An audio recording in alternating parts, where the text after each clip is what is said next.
Muy buenas tardes a todos, que Dios les bendiga grandemente. Es un gusto y un honor compartir en este día lo que estamos estudiando en el ministerio y es la carta de los romanos. La carta de los romanos se escribe casi al terminar el ministerio terrenal del apóstol Pablo. Después de haber acumulado toda la experiencia, haber pasado todo un proceso no solo de conversión, sino de transformación de su mente, en la madurez de su ministerio, finalmente este escrito teológico que tenemos en la carta de los romanos se constituye por algunos estudiosos como la constitución del evangelio. Eh, es tan importante este escrito que ha tocado diferentes esferas de la sociedad, como la política, el pensamiento no solo cristiano, sino de derechos humanos, de justicia, en pensamientos como el de Martin Luther King al defender los derechos sociales. Así que la carta de los romanos ha influenciado sobre reyes, sobre pobres, sobre igualdad, tal como Dios le dijo a Ananías de que iba a ser este instrumento. Ve, porque instrumento escogido me es este, para que lleve mi mensaje delante de reyes y de todo tipo de personas. Así que no solo se cumplió en su tiempo, sino que a lo largo de la historia, el mensaje que Dios le dio al apóstol Pablo, que es el Evangelio, ha tocado todas las esferas. Pero ¿cómo es que llegó el apóstol Pablo a este entendimiento? Y aquí es donde nosotros tenemos una idea al estudiar esta palabra, al estudiar esta epístola, llamado Dios transforma por intervención divina y consolida el proceso de una forma providencial. Así que cuando Dios llama a alguien, también les va a dar la herramienta para que él pueda pues convertirse, ver que Dios lo está llamando y a partir de eso que llamamos arrepentimiento, luego va a venir una conversión y posteriormente hay una transformación. ¿Se va a llevar de un día para otro? No. Y en eso consiste en que nosotros podamos leer la carta o la epístola de los romanos. Dentro de algunas ideas que se utilizaron para explicar en qué consiste esta intervención de Dios, tenemos los escritos de Irineo de León, que nos dice que Dios manifiesta la salvación a través de su economía, porque Dios transforma al ser humano en un proceso.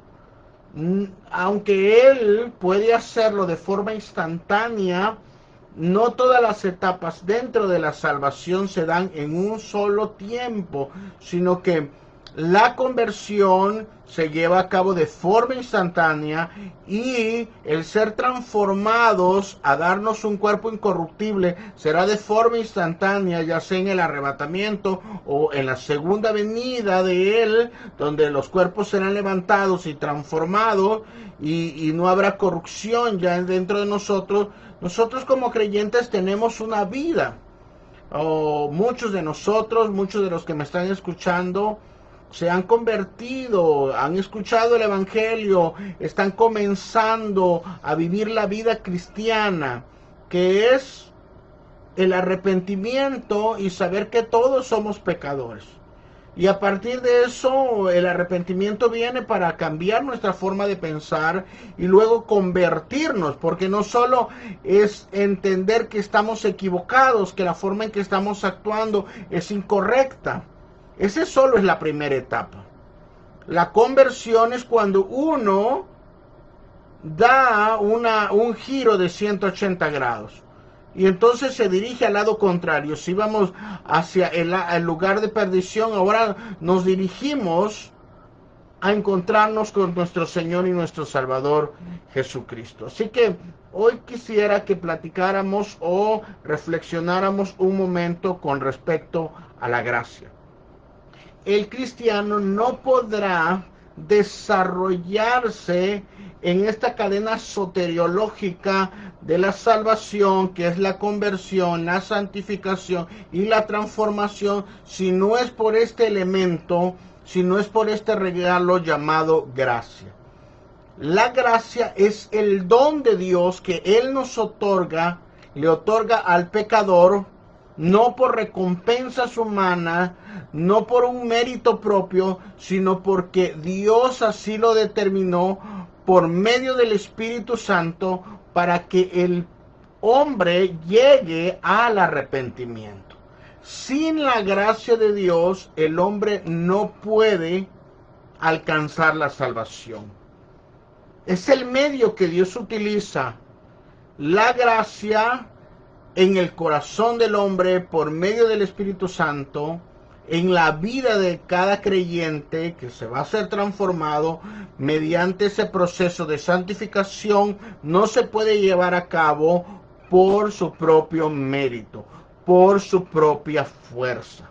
Así que Dios es el que tiene que dar inicio, Dios es el que tiene que energizar nuestras vidas, ¿verdad? Es como aquel que una persona puede decir, yo puedo elegir a Dios estando en pecado, estando en mis delitos. No se puede, porque la Escritura es clara diciendo que nosotros estamos muertos en nuestros delitos y nuestros pecados. Así que un muerto no puede decidir.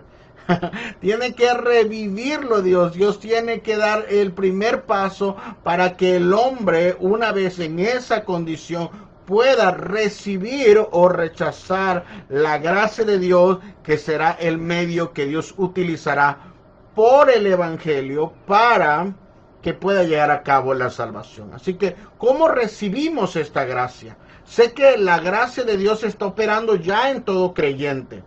La gracia de Dios es por la fe en Cristo, en la obra redentora de Cristo. Así que Dios nos ha entregado este regalo precioso y se recibe por fe.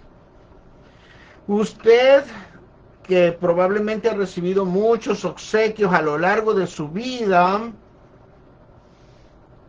es por el mero aprecio que la otra persona le tiene a usted. Así que viene y se prepara con un gran regalo, con un gran adorno. Se tomó el tiempo de comprar, se tomó el tiempo de escoger, de pensar qué le gustaba a usted y lo que necesitaba usted. Entonces Dios, a través de su Hijo Jesucristo, el cual fue enviado para morir por nosotros, porque lo que necesitábamos es perdón de nuestros pecados. Si no, todos seríamos llevados a juicio y seríamos declarados culpables. Entonces Dios proveyó un medio, el arrepentimiento, la salvación, por medio de aceptar a Jesús como Señor y Salvador en la obra que hizo en la cruz del Calvario. ¿Y cómo recibo esta gracia entonces? A través de la fe en Cristo. Y saber que nuestros pecados fueron llevados en la cruz porque Él así lo determinó. Él quiso morir por nosotros. Nosotros no podíamos hacer nada. Nosotros tendríamos que haber muerto en una cruz. O nosotros teníamos que pagar por causa de nuestro pecado ya practicante, ¿verdad? De nosotros vivir en esa condición alejada de Dios. ¿Cómo recibo la gracia? Por fe. ¿Cómo recibo la gracia? Por arrepentimiento. Una vez que él recibe usted ese don maravilloso, la mente nos empieza también y todos los sentidos del corazón nos empiezan a redarguir y darnos cuenta que la vida que estamos llevando es equivocada. Entonces muchas personas podrían estar dentro de una iglesia, formando parte de un ministerio, siendo ministros, pero si no han recibido la obra del Señor Jesucristo para su vida, entonces es muy probable que no sean salvos. Si una persona no se arrepiente sabiendo en la condición en la que se encuentra, Es muy probable que no sea salva. Necesitamos la gracia de Dios. Y se fortalece esa gracia, esa fe se va descubriendo, ¿verdad? Que está ahí, depositada por Dios, que estamos trabajando con ella, con el Espíritu Santo que nos enseña, que nos redarguye, que nos muestra el pecado, la justicia y el juicio. El Espíritu Santo ha venido al creyente como don, como una gracia, y que es fortalecido por la palabra de Dios. Un creyente que se ha convertido, un creyente que vive una vida de arrepentimiento constante, empieza a ser transformado. Y esta gracia no es por el salario de nuestra obediencia. Esto no quiere decir que yo, por mis méritos, por mi fuerza humana, a veces egocentrista o a veces por soberbia, yo puedo decir, yo recibo la gracia de Dios, las bendiciones de Dios, porque yo me esfuerzo, porque yo hago esto.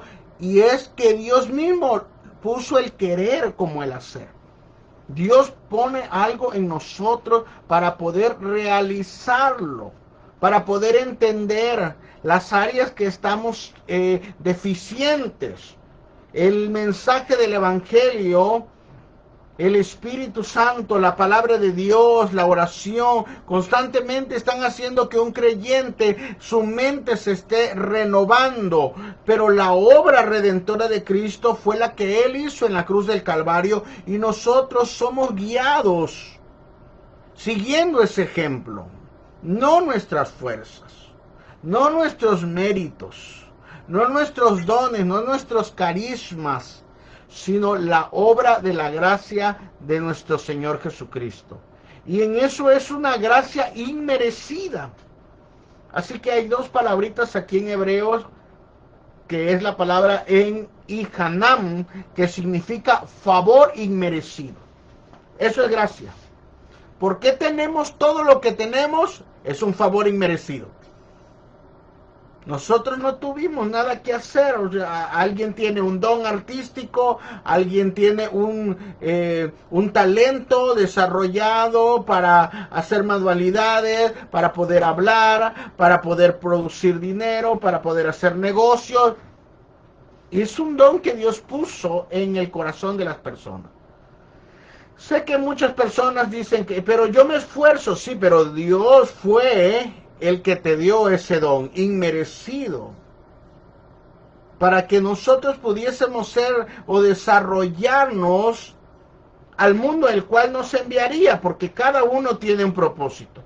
Así que estas palabras en hebreo, en Ihanam, que significa favor inmerecido, todo lo que tengo es por el favor de Dios, porque Él nos los quiso otorgar. Es por su misericordia divina. ¿Por qué somos salvos? ¿Por qué llegamos a entender que éramos pecadores? Porque Él nos regaló la gracia, nos dio la gracia, el favor, por su misericordia.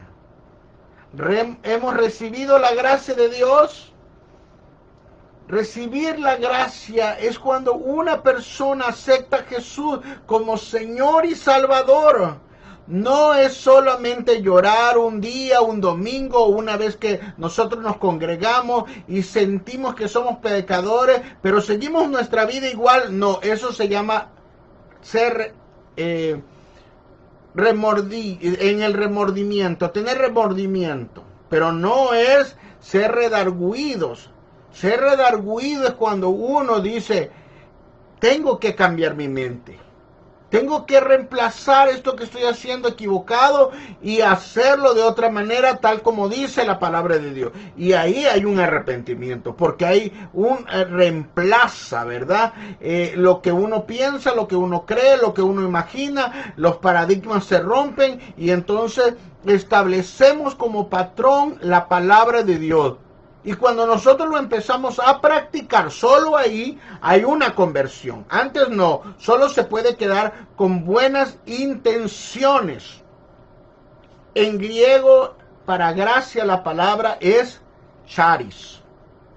Y significa don gratuito.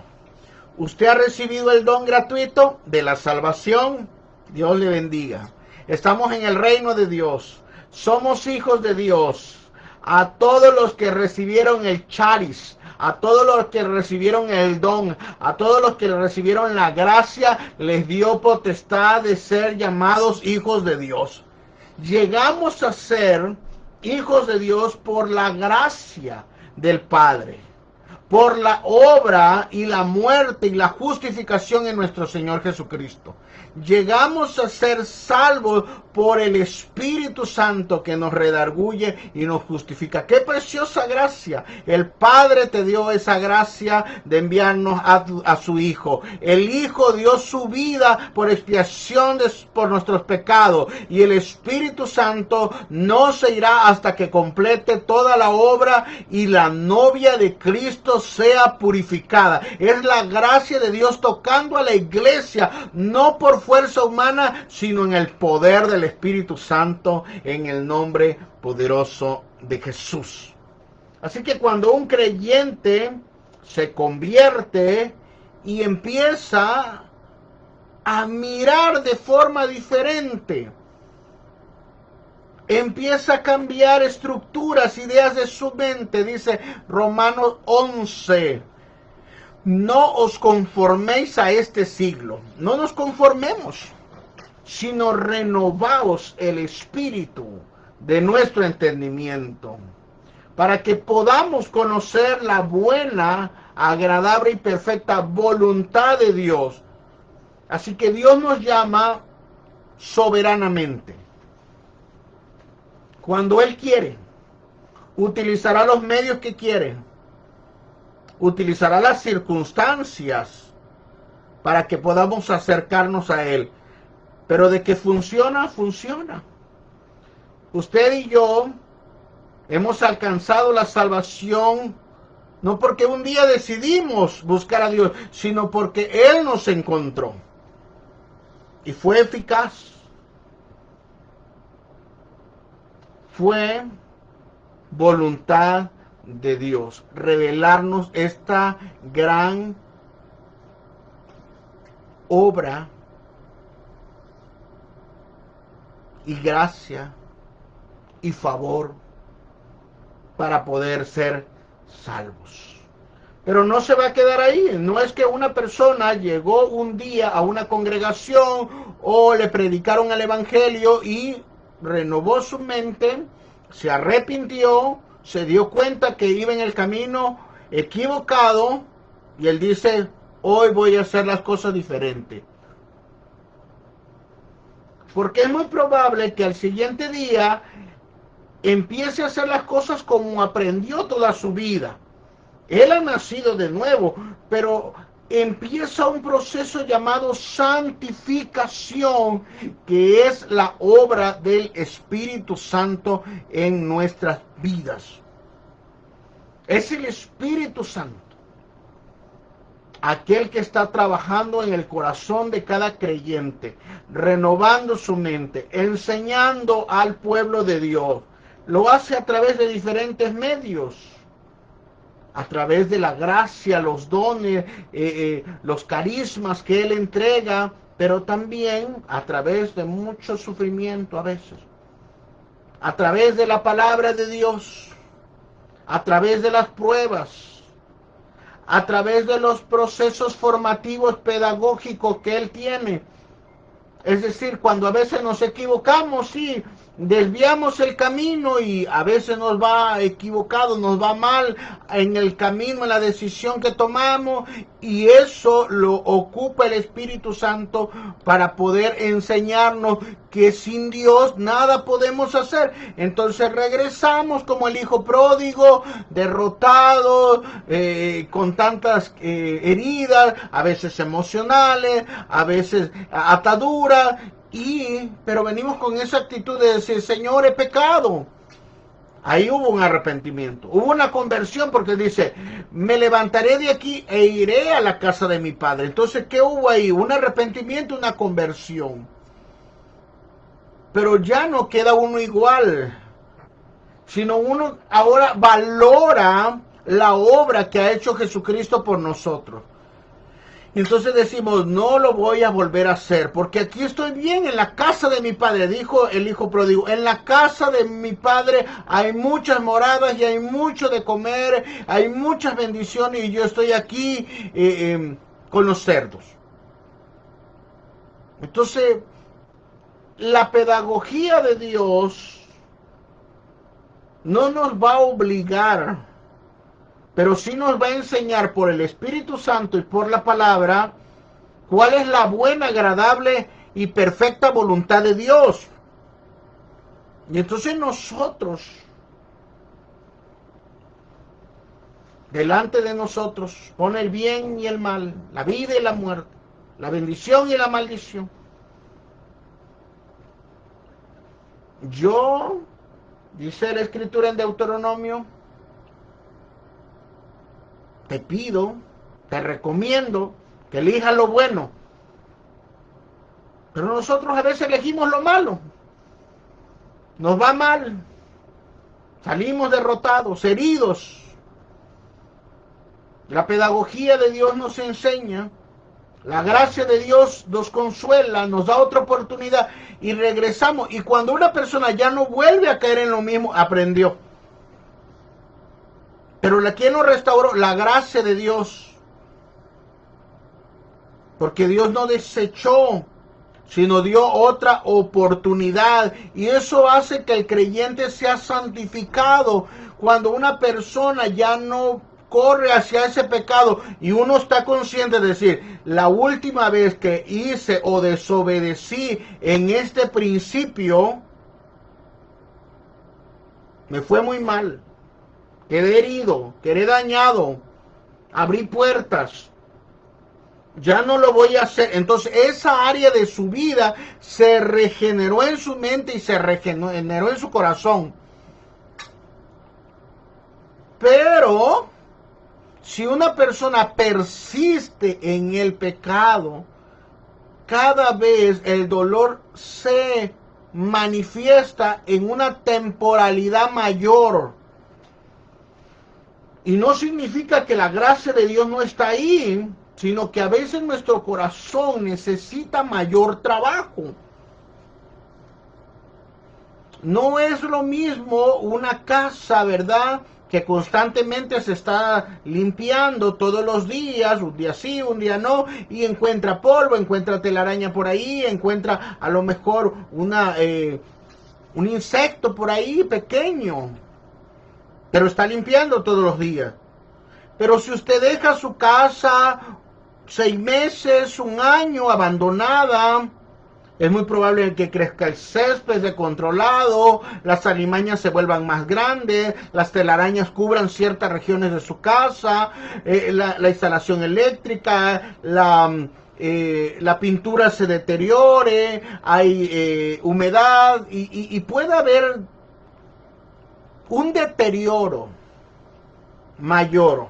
Se necesitará mayor la obra o la intervención para la restauración. Es por eso que hay áreas de nuestra vida que muy rápidamente son restauradas, pero hay otras que llevan tiempo.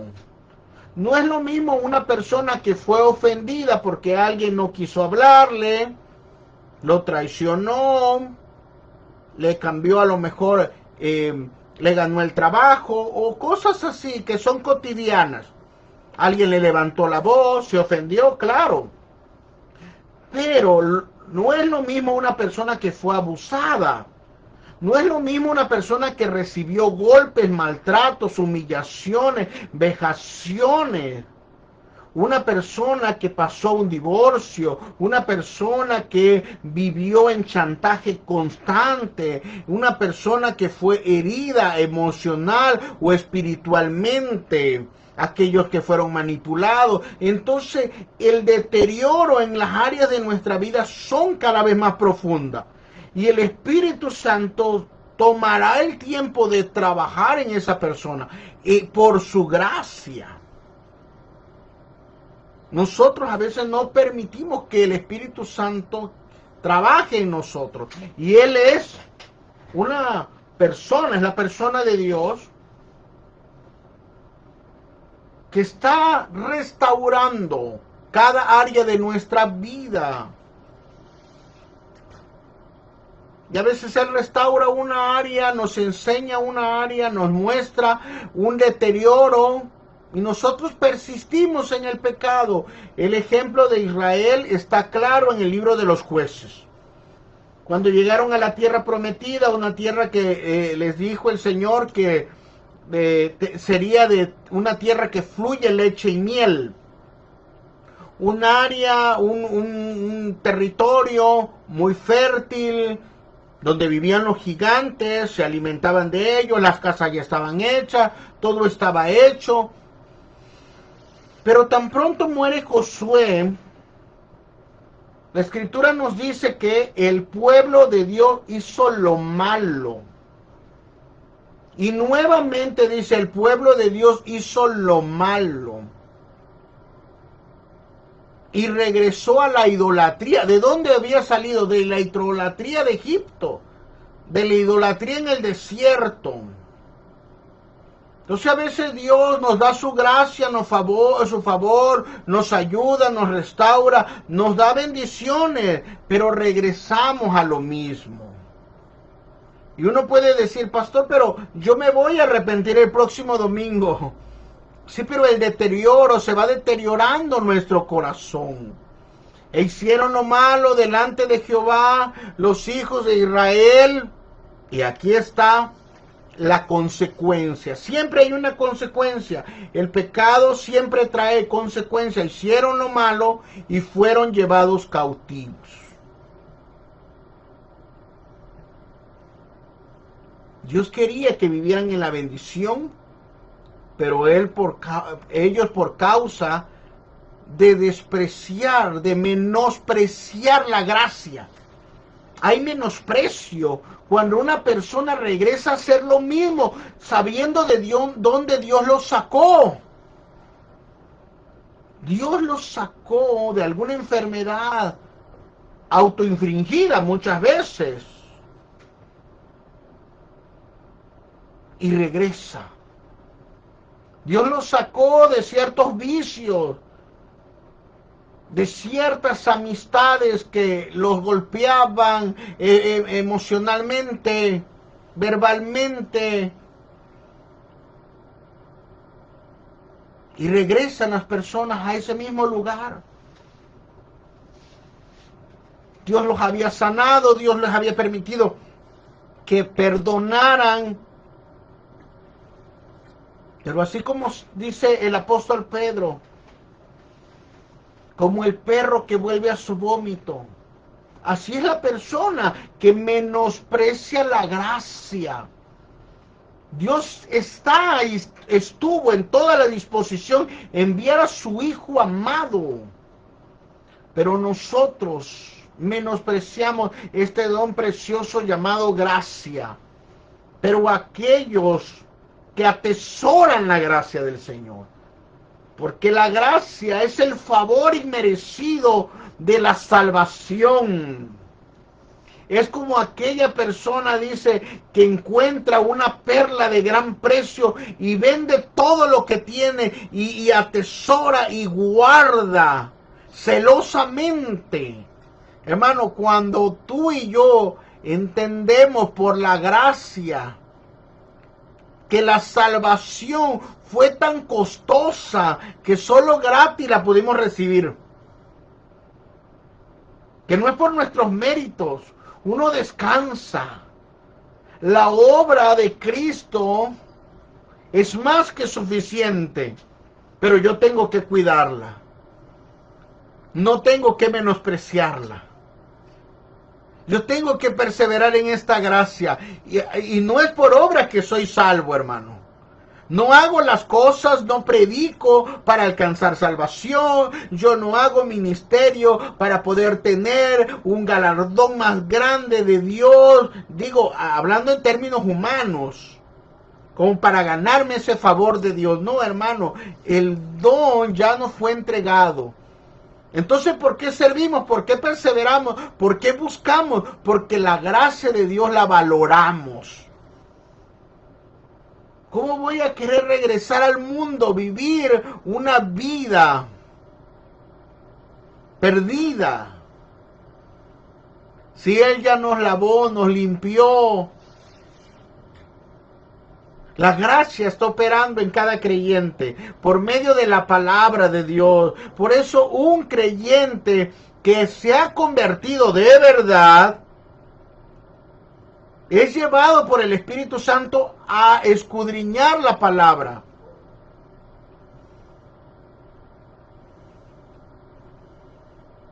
Y el Espíritu Santo pone el deseo de que uno esté estudiando la Escritura. Y entre más la estudiamos, más nos damos cuenta de lo que fuimos librados, de qué juicio tan grande hemos sido librados. Donde el gusano no muere, donde es el lloro y el crujir de dientes. De allí el Señor me libró por su mera gracia. Persevero en una congregación porque somos parte del cuerpo de Cristo. Y toda la providencia de Dios, todas las herramientas, el sustento, los dones, todo lo que tenemos, el Espíritu Santo los ha colocado en el corazón. Y el Padre cuando nos formó, y el Espíritu Santo y Jesucristo cuando murió en la cruz del Calvario, todos juntos en esa economía capacitaron al creyente, y él lo tiene que desarrollar a lo largo de su vida. Pero no solo. Dios está con él. Esa es la gracia. No con fuerza ni con ejército, sino con el poder del Espíritu Santo. Y se vuelve un proceso. Un creyente que está siendo ejercitado en la gracia de Dios progresa.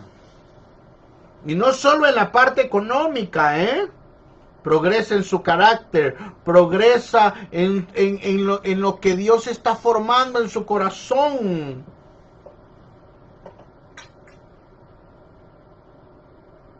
A la estatura de Cristo. Cuando nosotros vemos que una persona solo está creciendo en un área, pero no en carácter de Cristo, es probable que esa persona ha dejado de perseverar en algún principio de la palabra.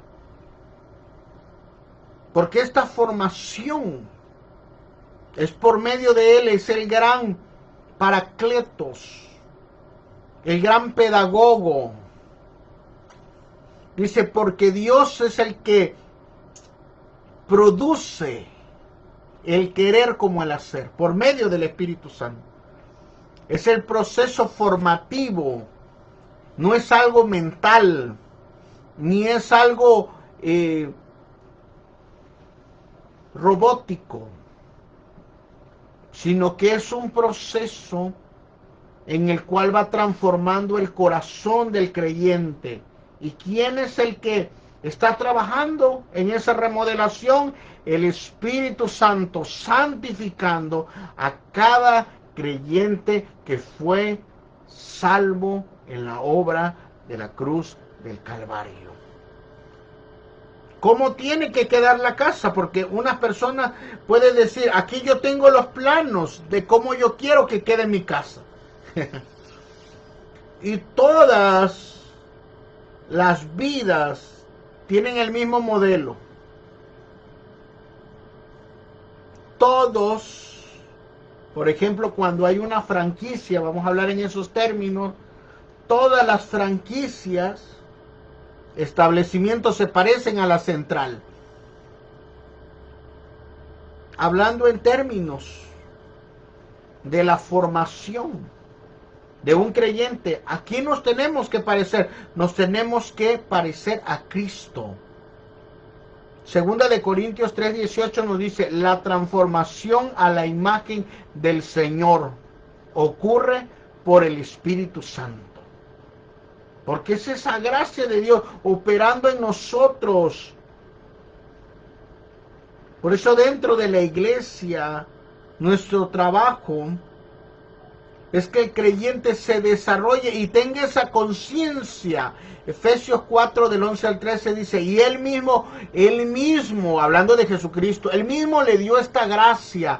Él mismo dice, y él mismo constituyó a unos enviados, a otros que proclamen su palabra, a otros que extiendan el evangelio, a otros que cuiden las ovejas y a otros que las enseñen. Esa es la gracia, hermano.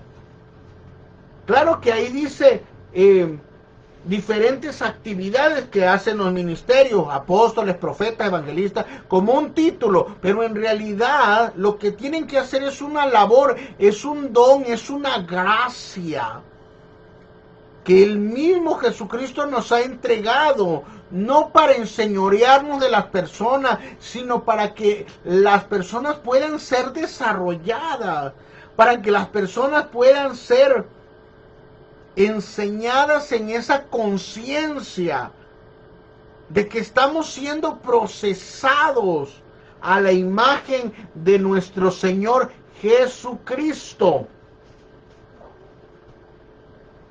Cuando el Padre ve hacia la tierra y ve a los creyentes, está transformando a la novia, está transformando a los creyentes a la imagen de nuestro Señor Jesucristo. Esta gracia, este favor, este don de Dios es el que sostiene a la iglesia. No es un esfuerzo humano. Cuando vemos que alguien se desarrolla, cuando vemos que Dios lo impulsa, cuando vemos que ora más, cuando vemos que ayuna más, cuando vemos que es el Espíritu Santo dándole una gracia para ser de bendición en el cuerpo de Cristo. Necesitamos tener esa disposición que Dios determinó en cada creyente. Todo cristiano tiene esa gracia, pero algunos que no son creyentes también rechazan esa gracia. Así que desde la perspectiva bíblica, rechazar el don, la gracia de Dios, hace que nosotros sigamos separados de Dios. En el área donde la gracia de Dios no está operando, es cuando más fallamos. Porque la gracia de Dios es el medio para concedernos el perdón de pecados, para reconciliarnos con Él. Sin esta gracia divina, no existe la condición para que un pecador se arrepienta y no vaya a condenación. Así que desde el momento que una persona rechaza a Jesucristo, rechaza su obra, rechaza el regalo de la salvación que fue dado en la cruz del Calvario, esa persona está condenada. Esa persona no se puede arrepentir. Por más que escuche el Evangelio. Romanos 3:23 nos dice, por cuanto todos pecaron y están destituidos de la gloria de Dios. Así que no puedo presentarnos con mis fuerzas, no puedo presentarme con mi obra, no puedo presentarme con mis méritos, no puedo presentarme con mis títulos, no.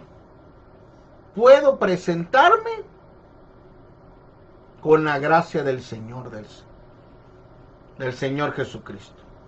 En el Antiguo Testamento veíamos al sumo sacerdote que iba a ofrecer el holocausto de expiación Pero si uno lee unos capítulos anteriores, él no se presentaba nada más porque sí delante del el arca de la alianza, sino que antes él también tenía que haber hecho un ritual de purificación para ser santificado, para ser purificado, si no el primer muerto iba a ser él. Pero cuando entró Jesucristo delante del Padre, como sumo sacerdote que no tenía mancha, no tenía arruga, no tenía nada corrupto, y se presentó también como el Cordero, Dios aceptó esa ofrenda. Y en la cruz del Calvario dijo, consumado es, todo está pagado, hermano. Recibe esa palabra, todo está pagado. Hay personas que puedan chantajear, manipular a una congregación, a sus feligreses, diciendo, si tú te vas, si no estás en mi ministerio, vas a ver que te vas a secar, vas a ver que te va a ir mal. Hermano, fue por la gracia, fue por el favor de Dios, fue por la sangre del Cordero que fue derramado hasta la última gota en la cruz del Calvario que nosotros fuimos salvos, no por obras de hombre, no por obras de ministerio. Los ministerios trabajamos en pos de esa gracia y de ese favor, porque de gracia recibimos, de esa gracia damos. No es algo que haya nacido en nosotros, sino que Él nos las impartió. Así que una persona que rechaza la gracia de Dios no es justificado por Dios, porque nos presentamos delante de Dios con nuestras vestiduras viles. No se regenera nuestra mente, no se regenera nuestro corazón. Seguimos en el pecado, perseveramos en el pecado. Y eso nos lleva a la condenación por cuanto no tenemos comunión. Las tinieblas no tienen comunión con la luz, las tinieblas no tienen comunión con Dios. La única forma es por la gracia que Él mismo, en su amor, en su soberanía, nos ha dado a través de su Hijo llamado Jesucristo. Sin la gracia no podemos ser santificados y no tenemos vida eterna. Pero hay buenas noticias, hermano, porque en eso consiste el Evangelio. Dios nos sigue llamando al arrepentimiento. Dios sigue llamando a que usted reciba esa gracia ahí donde usted constantemente batalla, donde ha sido derrotado, donde usted ha despreciado. A veces son cosas pequeñas, hay decisiones que nosotros no consultamos a Dios, no consultamos su palabra. Eso lo puedo hacer yo. Y Jesucristo es claro diciendo, sin mí nada puedes hacer. Así que necesitamos en todas las áreas de nuestra vida estar en ese arrepentimiento, en esa renovación de la mente, en recibir, en aceptar, hermano, la salvación. Algunos se creen inmerecidos de la gracia de Dios. Decir, Dios a mí no me puede perdonar. No, Dios puede perdonar a todos. Por eso Jesucristo murió. No hay pecado que Dios no perdone. Solo aquel que no se confiesa. Confiéselo. Y reciba la gracia y el favor de nuestro Señor Jesucristo. Y solo así vamos a encontrar la salvación. Él nos va a redimir y entonces nos reconciliaremos con Él. Porque en realidad es el verdadero objetivo. Es que el hombre pueda alcanzar la salvación para que haya una reconciliación con Él. Así que la gracia no solo concede que Dios nos llame a entrar a una religión a que usted aparte un domingo. No, hermano. La gracia nos llama a comenzar un proceso que va a comenzar en la mente, va a comenzar en el corazón, va a comenzar en el interior y va a empezar a transformar cada área de nuestra vida para que sea de forma integral. Espíritu, alma y cuerpo. Para aquellos que dicen que espíritu y alma es lo mismo, de todos modos, espíritu, alma y cuerpo. Dios está trabajando en cada creyente.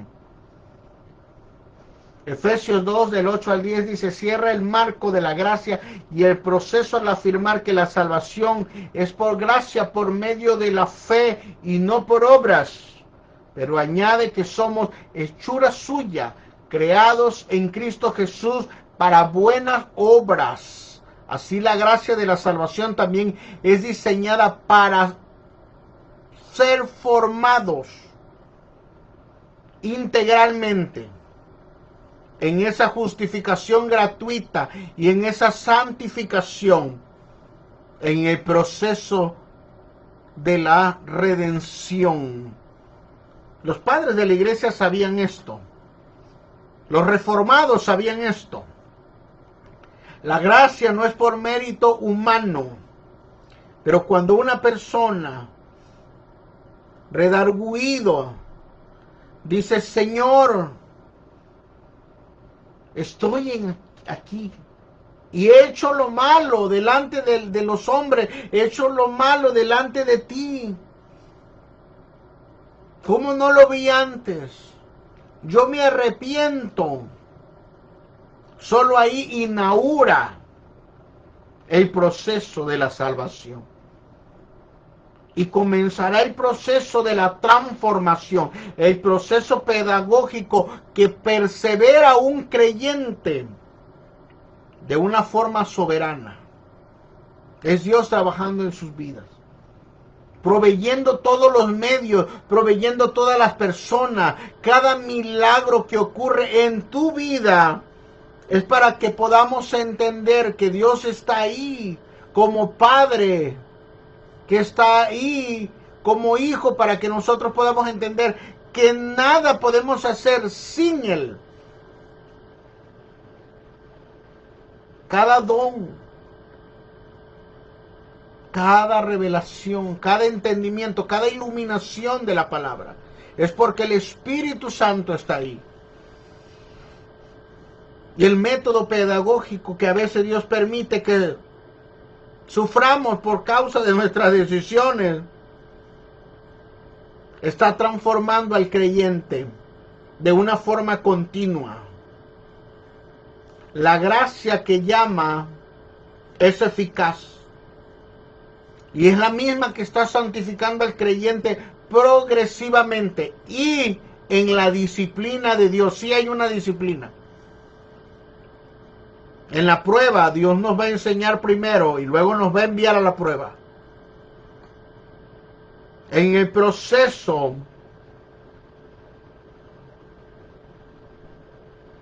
nos va a dar los medios, la provisión, y utilizará unas circunstancias. Dios no quiere que a veces nos pasen cosas equivocadas, pero las permite, porque Él no nos va a obligar. Dice que con lazos de amor y de misericordia somos atraídos. Solo cuando nos damos cuenta que aquello que hacíamos nos lastima más y necesitamos más tiempo en ser restaurados, permitamos que el Espíritu Santo siga obrando en nosotros. Es la gracia de Dios operando por la providencia del Señor. Es así como la gracia del Señor está de forma soberana y lleva al creyente a una madurez. Es un modelo de formación bíblica. Y cuando nosotros vemos la carta de los Romanos, cuando vemos ese escrito teológico, con esa inspiración, con esa madurez apostólica, con la que el apóstol Pablo la elaboró en 2, 3 meses. Uno puede decir, una obra que ha transcurrido casi 2000 años y es de inspiración en diferentes estratos de la sociedad. ¿Cómo? Es que el primero que afectó el mensaje del evangelio fue a Saulo y lo convirtió en el apóstol Pablo. Así que este mensaje de la gracia lo vemos reflejado en su vida primeramente. Antes de mostrar una obra tan magnífica, primero transformó a aquel que iba a ser este escrito. Gálatas nos dice que el apóstol Pablo fue elegido desde el vientre de su madre. Estuvo con Gamaliel, persiguió a los cristianos, se convirtió en el camino a Damasco, empezó a predicar con pasión, se fue a Arabia, fue a ver a los apóstoles. De ahí subió a Tarso, luego fue llevado por Bernabé a Antioquía.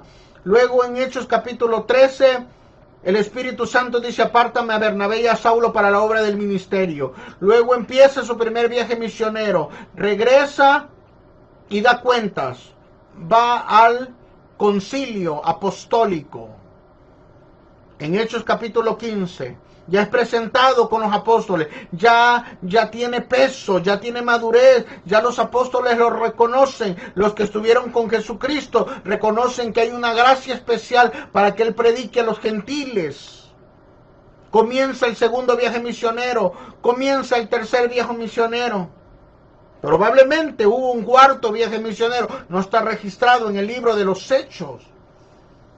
Pero los tres que aparecen ahí nos muestran que Saulo no terminó sus días como comenzó, sino que hubo un proceso porque permitió que la gracia de Dios operara en él. Aquel que murió por él estaba transformando a un hombre, y hoy podemos hablar del apóstol Pablo como aquel que fue asesino y ahora dio su vida también para predicar el evangelio como mártir en Roma. ¿Qué se va a decir de nosotros? ¿Qué se va a decir de ti? ¿Qué se va a decir de aquellas personas que fueron salvas?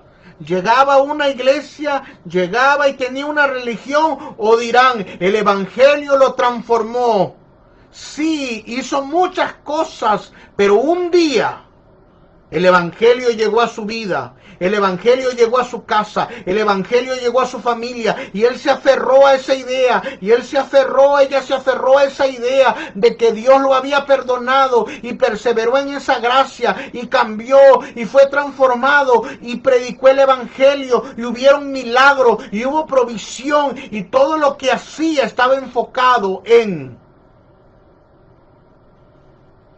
esa gracia que era su motor. Y todo lo que hacía le daba gloria a Dios. Que para que cuando terminemos nuestra vida podamos decir como el apóstol Pablo, he terminado la carrera, he corrido esta carrera.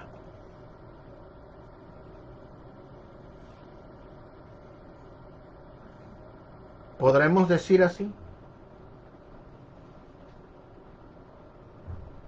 ¿Ha permitido que la gracia de Dios opere en usted?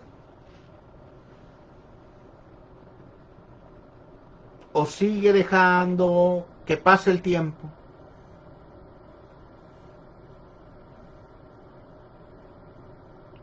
Hay personas que asisten a una iglesia, pero no son creyentes. No están convertidos y no se han arrepentido. Un creyente de verdad se convierte, se transforma, se santifica y se transforma. Para cuando Dios lo llame, habrá avanzado mucho de cómo comenzó. Pero si una persona tiene 10, 20 años, 30, 40, 50 años en una iglesia y sigue siendo la misma persona, con el mismo pecado, es muy probable que esa persona no sea salva. Yo no soy quien para juzgar a las personas, ni decir quién sí y quién no, pero por los frutos se conoce. Por los frutos lo conoceréis. Si no estamos dando frutos de arrepentimiento, si no estamos dando frutos de conversión, si no estamos dando frutos de santificación, hay un problema ahí. Pidámosle al Señor en esta tarde y decirle, Señor, que tu gracia siga operando en estas áreas de mi vida. Yo me arrepiento y permita que la gracia de Dios restaure aquellas áreas dolorosas, aquellas áreas que han tenido heridas. Dios, el Espíritu Santo, la obra de Cristo, están ahí para tocar, para sanar, para redarguir, para ayudar, para fortalecer, para cuidar, para levantar, para proveer al creyente, a fin de que el creyente sea transformado en el nombre poderoso de Jesús. Que Dios les bendiga y sigamos perseverando en la gracia de nuestro Señor Jesucristo, bajo la bendición del Padre, en la comunión del Espíritu Santo. Que Dios les bendiga.